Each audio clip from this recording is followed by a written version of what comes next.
Nous sommes devant cette merveille, le Christ qui vient à notre rencontre, le Christ qui nous annonce cette bonne nouvelle du salut.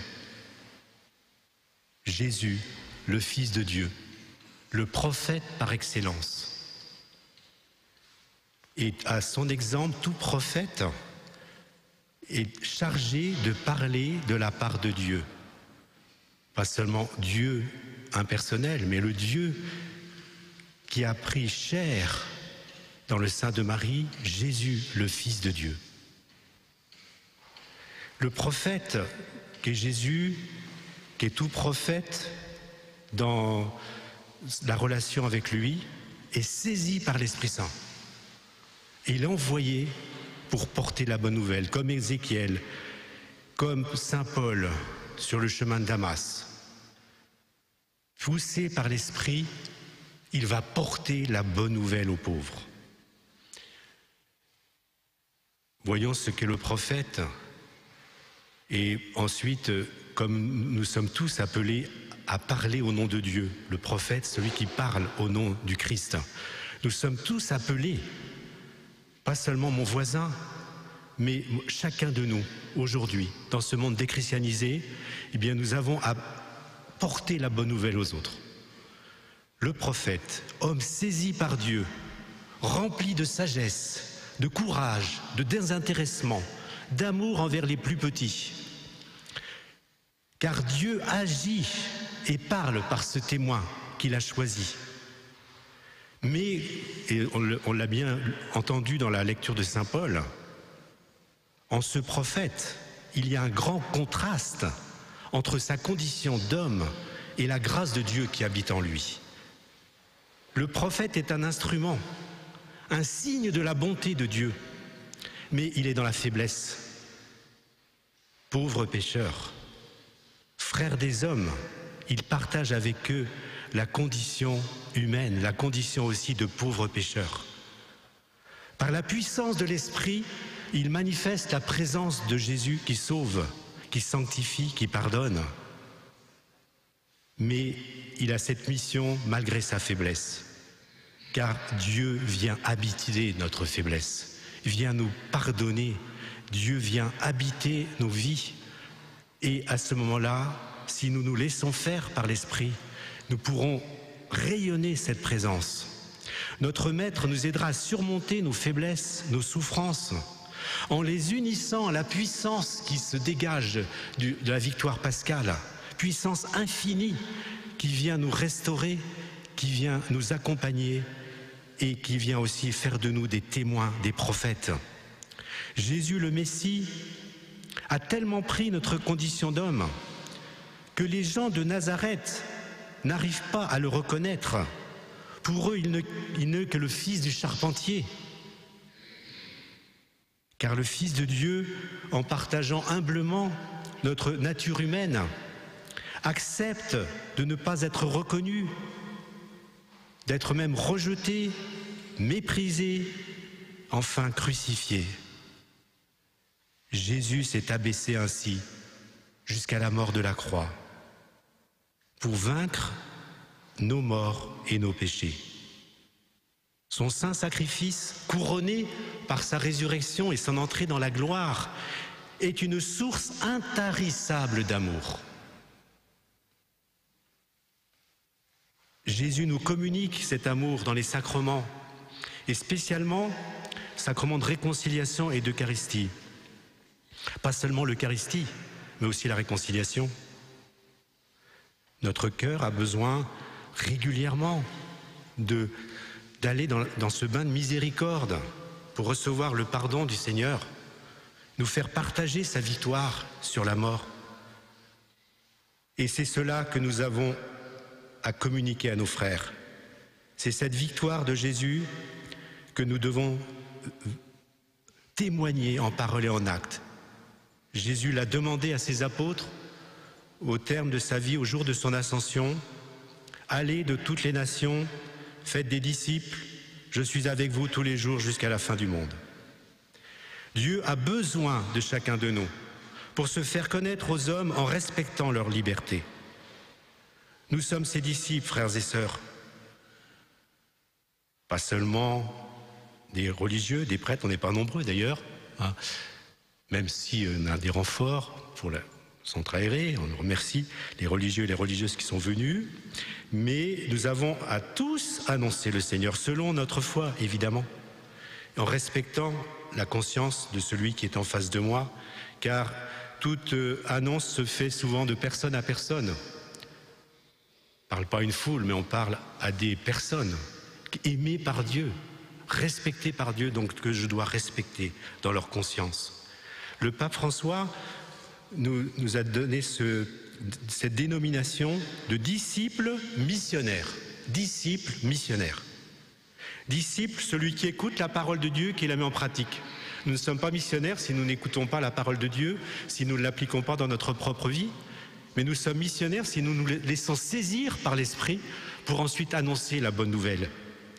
Chaque baptisé est missionnaire dans la mesure où il a rencontré Jésus et il a été saisi. Le regard de Christ l'a transformé. Ainsi la Samaritaine, juste après son dialogue avec Jésus, ce très beau dialogue dans Saint Jean, pardonnée par Jésus, devient missionnaire.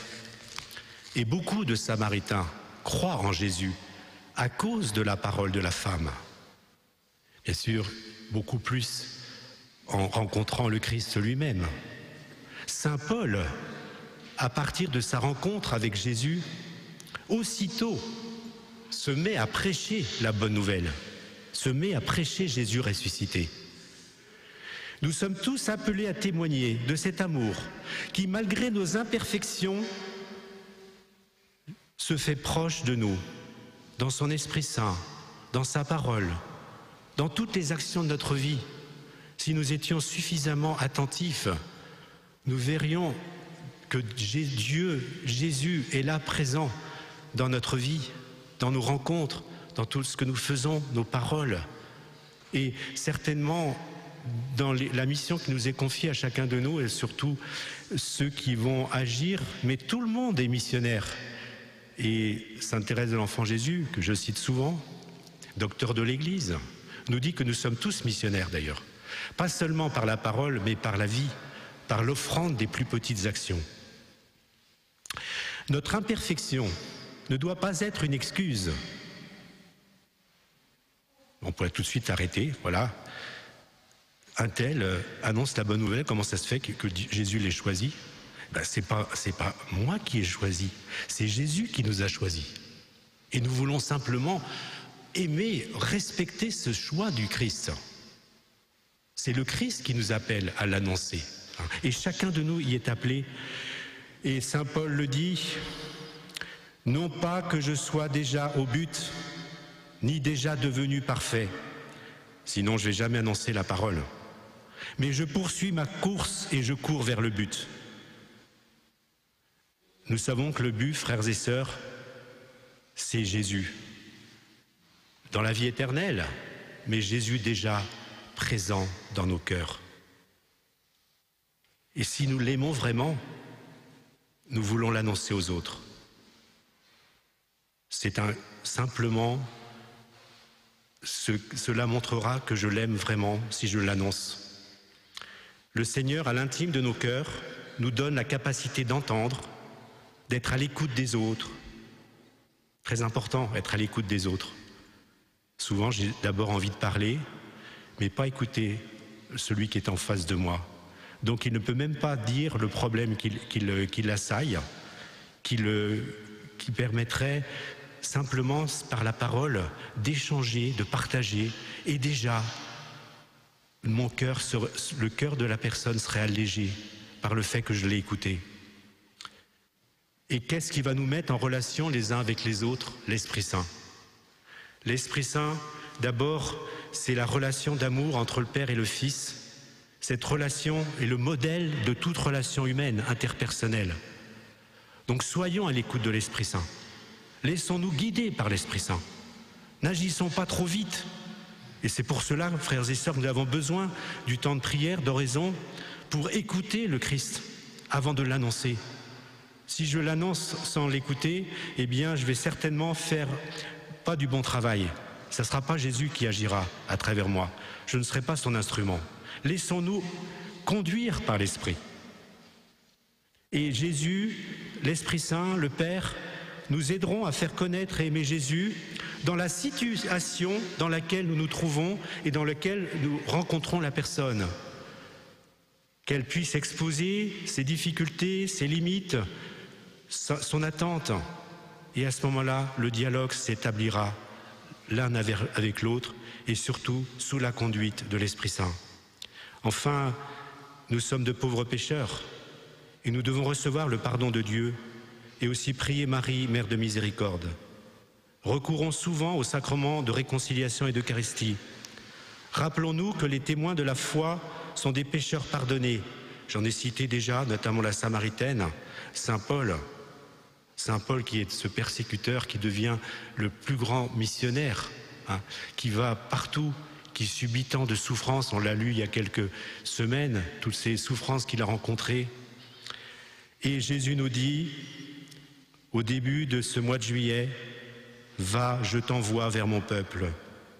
Je t'envoie vers les jeunes, vers les enfants, vers les animateurs, les animatrices, les religieux, à la colo, au centre aéré. » Alors, nous demandons au Seigneur, et surtout dans la rencontre que nous allons faire dans l'Eucharistie, dans cette rencontre qui déjà s'établit dans la consécration, « Ceci est mon corps, ceci est mon sang », où le Christ est présent dans son sacrifice et dans sa résurrection.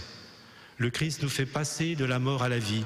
Le Christ nous établit dans sa vie divine et éternelle pour que nous puissions l'annoncer aux autres.